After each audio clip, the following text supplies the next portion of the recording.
குமரி மாவட்டத்தில் நேற்று விடிய விடிய கனமழை பெய்ததால் மாவட்டத்தில் உள்ள நீர்நிலைகளுக்கு தண்ணீர் வரத்து அதிகரித்துள்ளது. முக்கிய சுற்றுலா மையங்களில் ஒன்றான காளிகேசம் மற்றும் கேரிப்பாறை ஆற்றில் வெள்ளம் பெருக்கெடுத்துள்ளது. இதன் காரணமாக சுற்றுலா பயணிகள் அங்கு செல்வதற்கு 2வது நாளாக இன்று தடை விதிக்கப்பட்டுள்ளது. அங்கு செல்லும் சுற்றுலா பயணிகள் கேரிப்பாறையில் தடுத்து நிறுத்தப்பட்டுள்ளனர். பாஜகவில் பதவிக்காக எவ்வளவு நாள் காத்திருப்பது என தெரியவில்லை என்று விஜயதரணி விரக்தியை வெளியிட்டுள்ளார். மக்களவைத் தேர்தலில் போட்டியிட வாய்ப்பு தரப்படும் என கூறியதால் காங்கிரஸில் இருந்து விலகி பாஜகவில் சேர்ந்ததாகவும், ஆனால் சீட் தராததுடன் கட்சியிலும் பதவி தரவில்லை என அவர் கூறியுள்ளார்.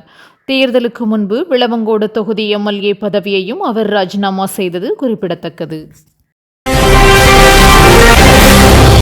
நேற்று விடிய விடிய பெய்த மழையின் காரணமாக இன்று கோதையாற்றில் தண்ணீர் வரத்து அதிகரித்தது. இதனால் குமரி திருப்பரப்பு அருவியின் அனைத்து பகுதிகளிலும் தண்ணீர் பறந்து விரிந்து பாய்கிறது. அவ்வப்போது பெய்து வரும் சாரல் மழையால் திருப்பரப்பு குளுகுளுவென உள்ளது. காலை முதலே ஏராளமான வாகனங்களில் வருகை தந்து சுற்றுலா பயணிகள் குளித்து மகிழ்ந்து சென்றனர். மேலும் படகு சவாரியும் செய்தனர். ராஜாக்கமங்கலம் மற்றும் தோவாளை ஊராட்சி ஒன்றிய பகுதிகளுக்கு புதிதாக 2 நடமாடும் கால்நடை மருத்துவ ஊர்தி வழங்கும் நிகழ்ச்சி மாவட்ட ஆட்சியர் அலுவலகத்தில் இன்று நடைபெற்றது. இந்த நிகழ்ச்சிக்கு மாவட்ட ஆட்சியர் அழகுமீனா தலைமை வகித்தார். தமிழக பால்வளத்துறை அமைச்சர் மனோ தங்கராஜ் சாவியை ஓட்டுநரிடம் கொடுத்து தொடங்கி வைத்தார். நாகர்கோவில் மாநகராட்சி மேயர் மகேஷ் உட்பட பலர் கலந்து கொண்டனர். மத்திய அரசு நிதி வழங்காததால் ஆசிரியர்களுக்கு ஊதியம் வழங்க முடியவில்லை என அமைச்சர் அன்பில் மகேஷ் கூறியுள்ளார். அனைவருக்கும் கல்வி திட்டத்தின் கீழ் தமிழகத்திற்கு 2 தவணைகளை மத்திய அரசு நிறுத்தி வைத்துள்ளது. இதனால் 15,000 ஆசிரியர்களுக்கு சம்பளம் வழங்குவதிலும் மாணவர்களுக்கு தரமான கல்வி கொடுப்பதிலும் சிக்கல் எழுந்துள்ளது. மாநில கல்வியில் மத்திய அரசு கை வைத்துள்ளது என கூறினார். தமிழகத்தில் 2 புதிய வந்தே பாரத் ரயில் சேவையை பிரதமர் மோடி காணொலி காட்சி மூலம் தொடங்கி வைத்தார்.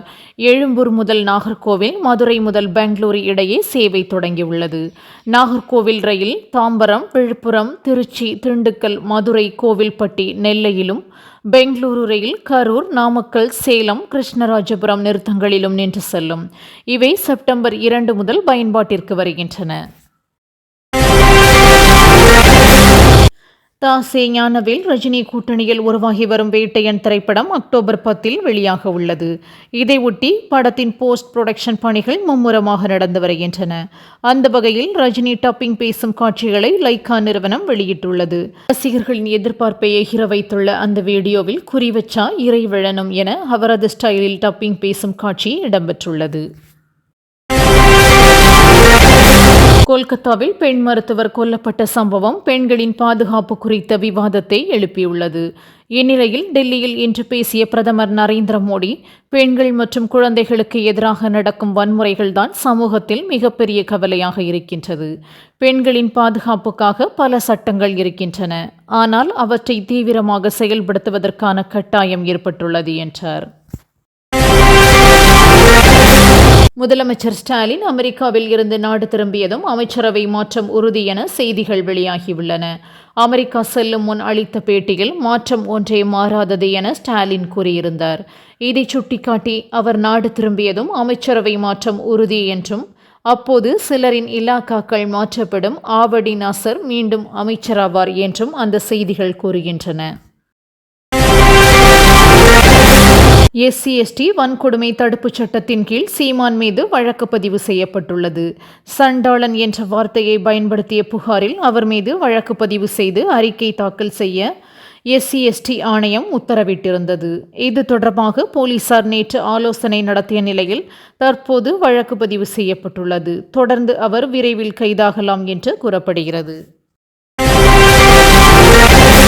தமிழகத்திற்கு முதலீடுகளை ஈர்ப்பதற்காக அமெரிக்கா சென்றுள்ள முதல்வர் ஸ்டாலின் அங்கு தொழிலதிபர்களை சந்தித்து வருகிறார். மேலும் நேரம் கிடைக்கும் போதெல்லாம் ஜிம்முக்கு சென்று உடற்பயிற்சியும் செய்து வருகிறார். இந்நிலையில் மைக்ரோசாஃப்ட் அலுவலகத்திற்கு இன்று சென்ற ஸ்டாலின் அங்கு AI ஏர் ஹாக்கி விளையாடும் வீடியோ தற்போது வெளியாகியுள்ளது.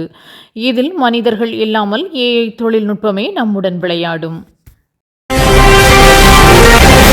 கேரள திரையுலகில் கேரவனில் ரகசிய கேமரா பொருத்தி நடிகைகளின் நிர்வாண காட்சிகளை பதிவு செய்வதாக நடிகர் ராதிகா பரபரப்பு குற்றச்சாட்டை முன்வைத்துள்ளார். அந்த காட்சிகளை படப்பிடிப்பு தளத்தில் நடிகர்கள் ஒன்றாக அமர்ந்து போனில் பார்த்து ரசிப்பதை நான் நேரில் பார்த்துள்ளதாகவும் சாட்சி தெரிவித்துள்ளார். இந்த பயத்தில்தான் படப்பிடிப்பின் போது ஹோட்டலில் அறை எடுத்து ஆடை மாற்றுவதாகவும் அவர் வேதனை தெரிவித்துள்ளார். உத்தரகாண்டில் பழுதடைந்த ஹெலிகாப்டரை இந்திய ராணுவம் மீட்டு வரும்போது கீழே விழுந்து நொறுங்கியது. கிறிஸ்டல் ஏவியேஷனின் ஹெலிகாப்டர் கேதர்நாத்தில் தரையிறங்கும் போது பழுதடைந்துள்ளது. தொடர்ந்து ராணுவத்தின் MI-17 ரக ஹெலிகாப்டர் பழுதான ஹெலிகாப்டரை மீட்டு சென்றது.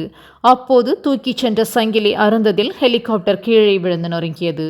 இதில் யாரும் காயமடைந்தார்களா என்ற விவரம் தெரியவில்லை. வேலூரில் புதிதாக கட்டப்பட்ட உயர்மட்ட மேம்பாலத்தை அமைச்சர் துரைமுருகன் நேற்று திறந்து வைத்தார். அப்போது அவர் பேசுகையில், என் உடலிலே உயிருள்ள வரையில் உங்களுக்கு அடிமையாக இருந்து சேவை புரிந்து நன்றி உள்ளவனாக இருப்பேன். என் உயிர் பிரியும் தருவாயில் கூட என் தொகுதி பெயரை சொல்லிக் கொண்டுதான் போகும். காட்பாடி காட்பாடி என்று தான் சொல்வேன். ஏனென்றால் என்னை வளர்த்தவர்கள் நீங்கள் என கூறினார்.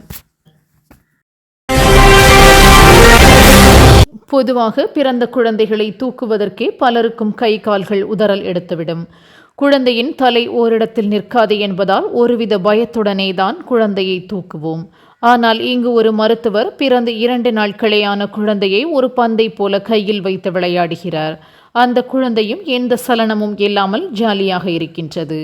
பார்க்கும் நமக்குத்தான் வயிற்றில் புளியை கரைக்கின்றது. மலையாள நடிகர்கள் மீது நடிகைகள் கூறிய பாலியல் குற்றச்சாட்டுகளை அடுத்து நடிகர் சங்க தலைவர் பதவியிலிருந்து மோகன்லால் ராஜினாமா செய்தார். இந்த விவகாரம் குறித்து பேசிய அவர், நான் எங்கேயும் ஓடி ஒளியவில்லை, இங்கேதான் இருக்கிறேன். சில காரணங்களால் தற்போது கேரள திரையுலகத்தின் பெயர் கலங்கப்படுகிறது. நடிப்புக்கும் கலைக்கும் கேரள சினிமா பெயர் போனது. அதை இழிவுபடுத்தாதீர்கள் என கூறினார். வேளாண் சார்ந்த தொழிலை பட்டதாரி இளைஞர்கள் தொடங்கினால் அவர்களுக்கு வங்கிக் கடனுடன் ரூபாய் 1,00,000 மானியம் வழங்கப்படும் என்று தமிழக அரசு அறிவித்துள்ளது. விவசாயத்தின் மீது இளைஞர்களுக்கு ஆர்வத்தை அதிகரிக்கவும் விவசாயத்தை மேம்படுத்தவும் பட்டதாரி இளைஞர்களை வேளாண் தொழில் முனைவோராக மாற்றும் நோக்கில் அரசு மானியம் வழங்கும் திட்டத்தை செயல்படுத்த உள்ளது. இதற்காக ரூபாய் 1 கோடி நிதி ஒதுக்கீடு செய்யப்பட்டுள்ளது. 10 வயதில் தனக்கு திரைத்துறை பிரமுகர் ஒருவர் பாலியல் தொல்லை அளித்ததாக நடிகை குட்டி பத்மினி தெரிவித்துள்ளார். தனது தாயார் அதை தட்டி கேட்டதால் படத்தில் இருந்து வெளியேற்றிவிட்டதாகவும் அவர் கூறியுள்ளார்.